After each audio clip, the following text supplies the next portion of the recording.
Welcome to my apiary.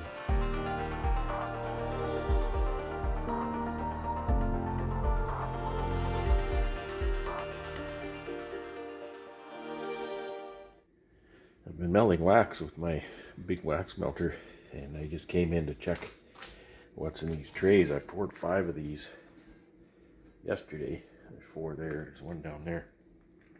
Now the theory is, put them on a cardboard bottom, put a cardboard over them, and that is so that the outside of the wax doesn't cool as quickly.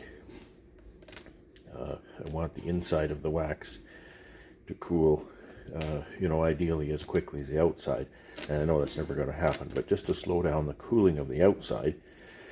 And why that's important is that if you don't do that, it'll cool in a different manner and it'll crack. So this just makes a really nice brick. So look at this. They didn't crack, and not only didn't they stay in one piece and not crack, but they pulled off around the edges, which is what you want, because now I have to get that out. That's pretty warm yet. I'm not sure. Maybe I shouldn't pull them. They've been in there, I would say 16, 18 hours. There's another one. They all look really good up here. And yeah, so the trays are away from there. I'll try to get one out of here. All right. See what happens. Bend it like an ice cube tray.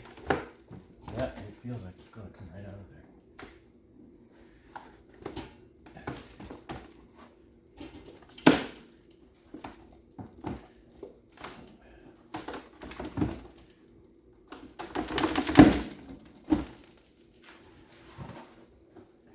There's a little bit of junk in that, a little bit of kind of miscellaneous wax when I poured it. I just want to make sure it's solid in the middle. So that actually looks pretty good. Nice and yellow.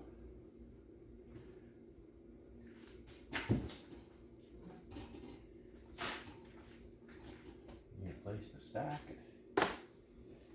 Try to do that right here.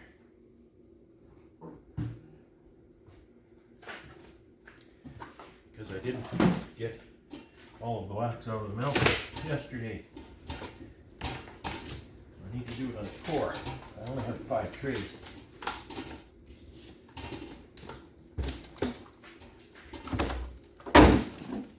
Just like that. A little thump and Bob's your uncle.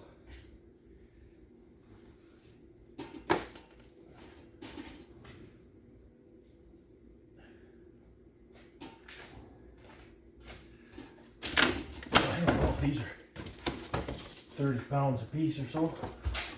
Quite a bit.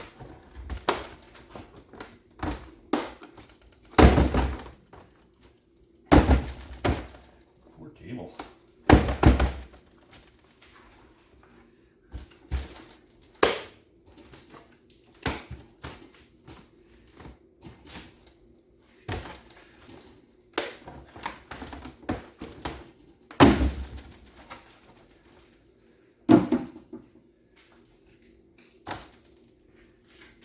Crack in that one there, nothing too major. It's not a big deal. To me it has a bit of a crack, but I find if they crack too much, they don't come out in one nice piece like this.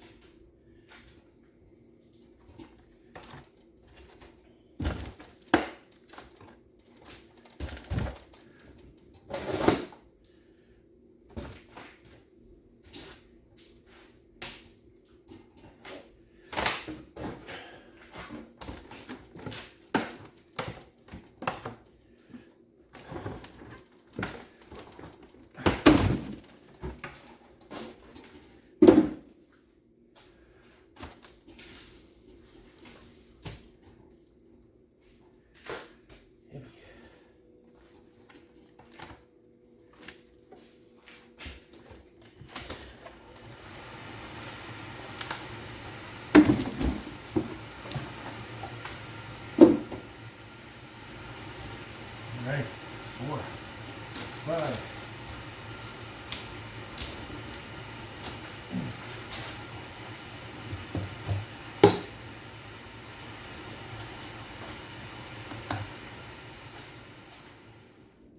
I haven't done a series on this, so I'll catch you up as to what's going on here. This tank looks a little messy right now. Earlier on it's much cleaner because I use this tank as a heated, I'm going to say a bottling tank, but my bottles are 50 pounds, my 5-gallon pails. So I extract into here and let it settle, warm it so that it strains then into my pails. But that's not what I'm doing now. This is a wax melter, and it's jacketed and insulated, so it warms up and stays warm real nice. This sight glass is the jacket, not the contents of the tank.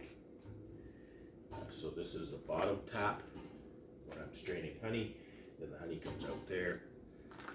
This is a called a mid tap, and this is where I get my wax to start with. So the process has been, I'll put all my capping in there, and this year I was able to use the P350 wax press, so I got most of the honey out. There's a remarkable amount of honey left over though. So I threw everything in here, filled it right up. I was able to get everything in barely. I melted that, and then I tapped off the honey from the bottom. I still have to work out how to get that honey off without darkening it too much, so still working on that process.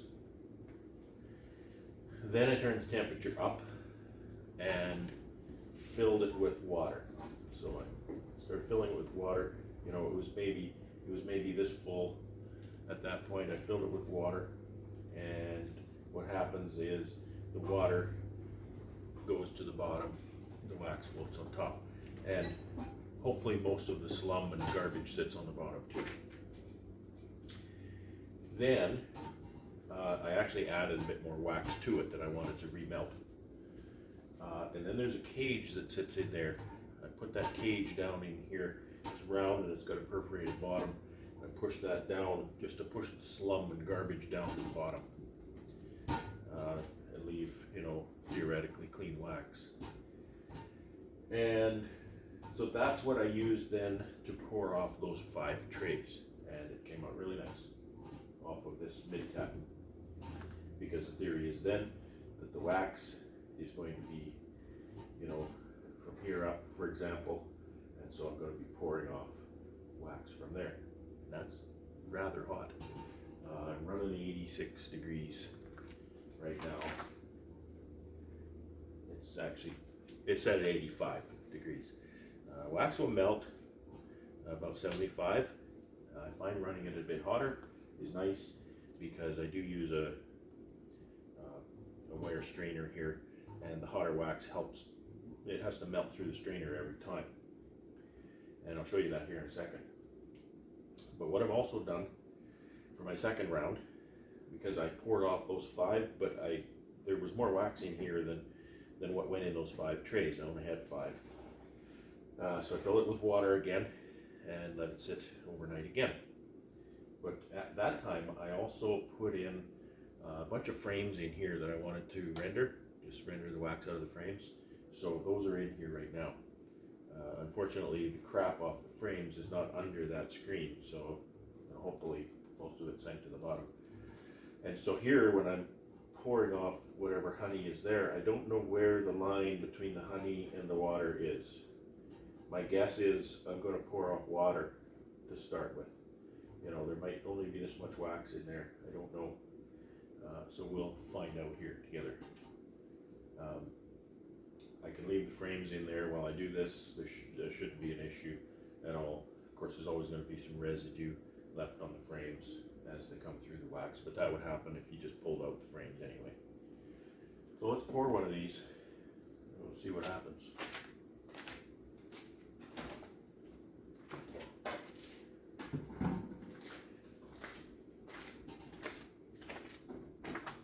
That's my strainer. There always gets to be wax residue in it. You can boil this and the wax will come out of it, but for this purpose, it's fine. A couple of supers sitting here. It's a little bit wobbly, but you know, I don't have kids around here, so everything is just kind of, you know, made for my use. Pour this out, and I see wax coming out of there right away. So my water level is below the tap, which is great. I'll likely get, I think that's wax. No, maybe it's not.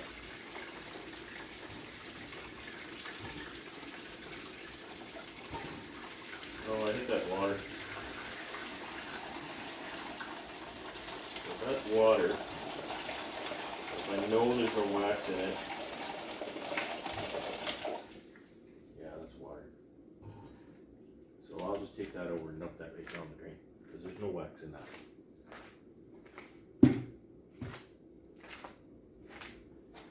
If there was part water, part wax, I can set that as is. The wax will harden. I can pull it off the water and then discard the water.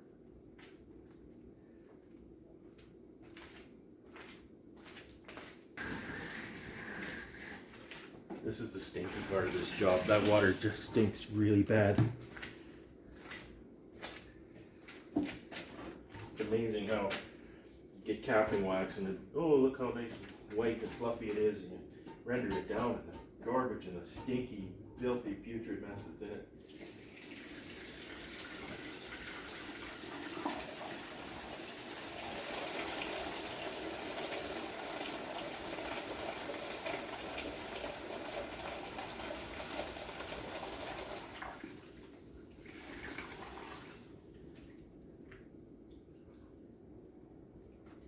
So I'm certain that's water as well.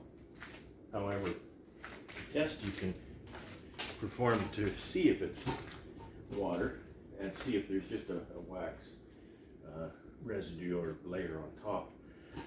Is just use a metal hive tool and just dip that, and you'll see it. You'll see the wax collect on that if there's wax in it. There's no wax in that. So down the drain it goes.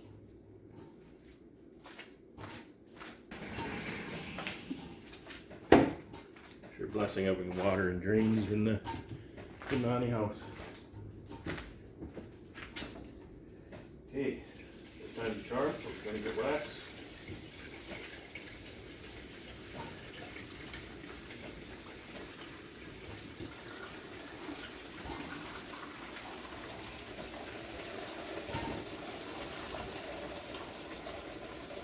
All water so far.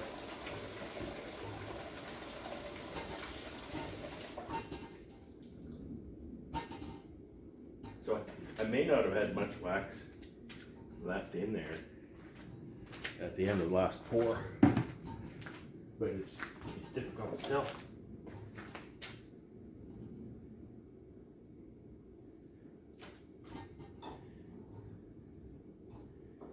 No wax yet.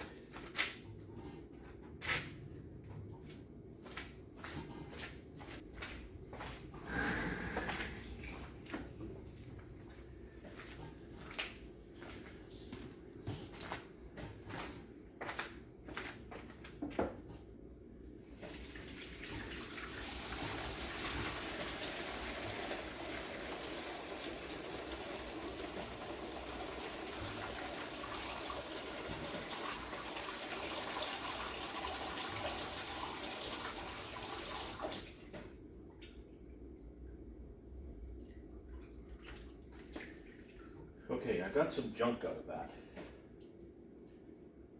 And what I know about wax and water is everything stratifies.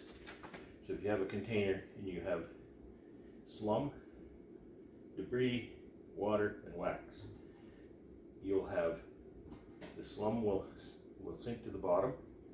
You'll have water, that stinky, nasty water I've been pouring out. Then you'll have some debris, some slum and other debris at the top of the water. Then you'll have wax. So I believe I've just crossed the water wax line, and I can see that this is wax. It just looks different to me. Yeah. You can see that You can see that line. Sorry, the light's bad. See, you can see that wax on the hive tool now. So I'm going to set this aside as is, and that wax will cool, and then I'll just pull that off as a, I don't know how thick it is. I don't think it's very thick, it only looks maybe a quarter of an inch. And it'll likely have a bunch of crap stuck to the bottom of it.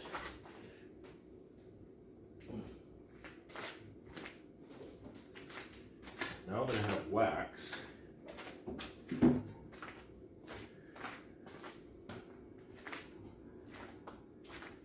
should get nothing but wax out of this pour.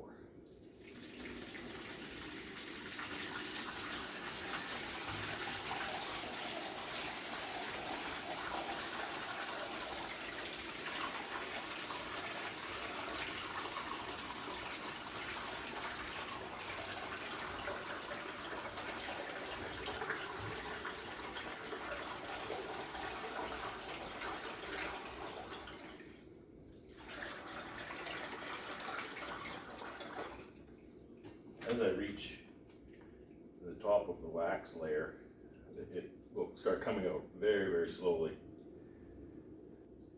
So that's just a bunch of gunk in the bottom. This is the stinky bits. This is really disgusting stuff. Sometimes it just about makes me gag. I'm going to set that back over on the table. That to set up. Don't spill this, and don't spill it on yourself. Let's see if I can pour another one out of there.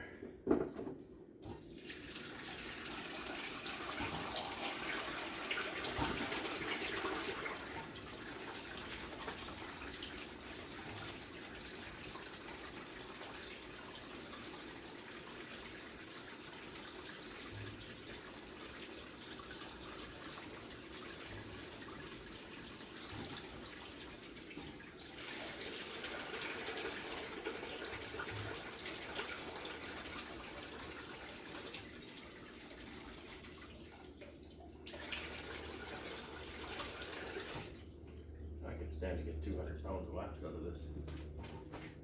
It's nice.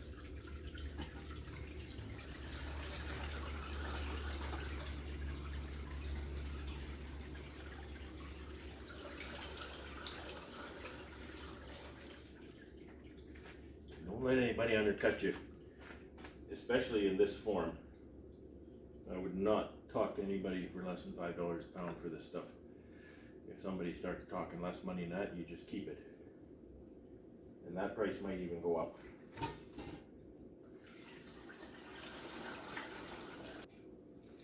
You start dumping things like this on the marketplace for insanely low prices. You not only hurt yourself, but that's money right out of your pocket. You're throwing money down the drain. But you hurt everybody else around you. You know, all the beekeepers. Because it depresses prices then. Oh, I can get it cheaper somewhere else. And you know how people are, right? Price is king. I don't ascribe to that axiom. I don't think price is king. Price is a factor. That's all. All of the gunk in this strainer is clogging it up.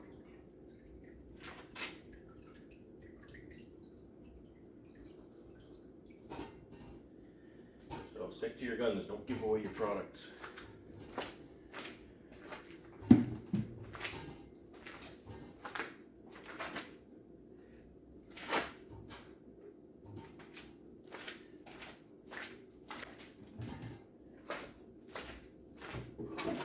I imagine get too much more out, but it's still coming, so keep pouring.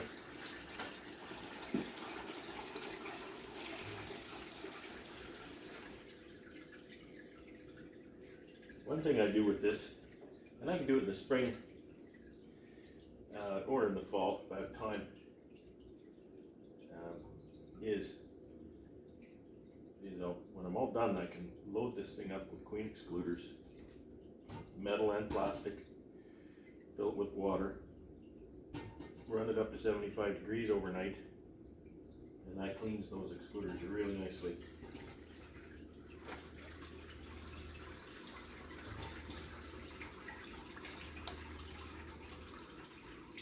I've tried scraping those things, I tried the torch thing, and I think the torch damages them. I've seen so many clean excluders in bee operations, and they look just horrible. They look like they've been torched.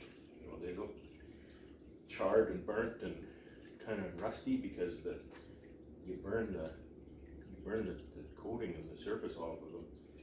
So I think they're galvanized and not stainless.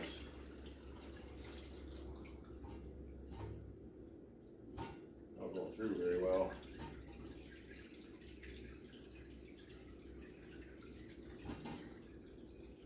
It's coming out good still, but it's definitely a lot slower. So this will be the last pour likely. Pan's only half full at this point.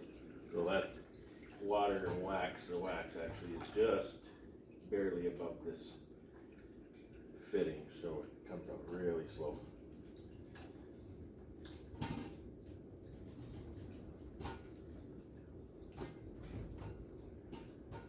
And you could sit here and let that drain for the rest of your life and it probably would never stop. But that's where the next step of this comes into play. Oh, this is pretty well filled, this container. I might have to stop it.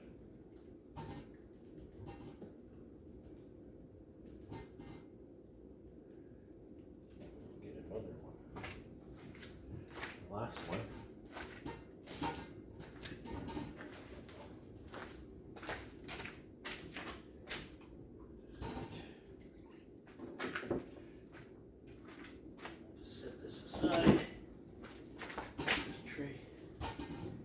This part makes me really nervous. You have to be very careful where you step. Trip for nothing.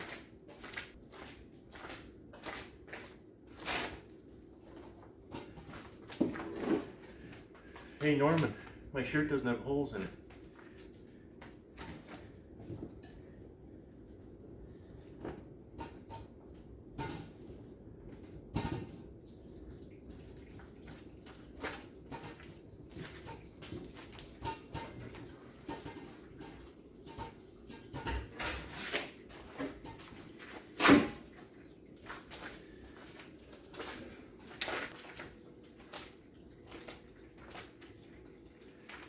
While that's trickling, I'll show you what's in here. Okay, so there's the aforementioned frames. There's messy, crappy gunk on top here. And there's a thin layer of wax. I don't know if you can see it going down the hole there. So this is not really ideal. All that gunk should be under this. This is the cage thing here. So I guess I could pull that cage and push it down again, but the next step is to shut this off. I'll pull those frames out and shut this off, and then I pull that. There'll be a wax cake on top. I'll pull that out, and it'll be full of garbage, so we'll just melt that next time.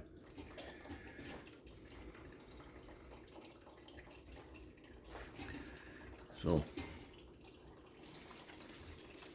these are disgusting old waxy wired wax frames. I don't care for wax frames. They're a little bit hot, but not too bad.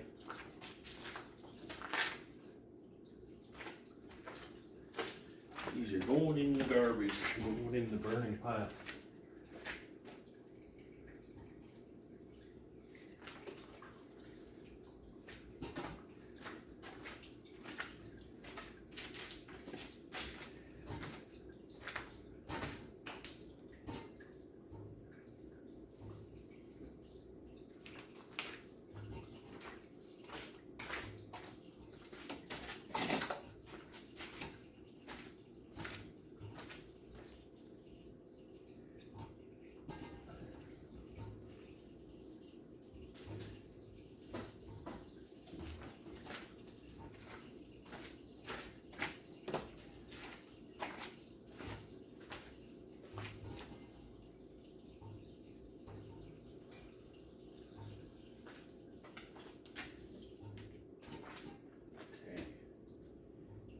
this tray aside.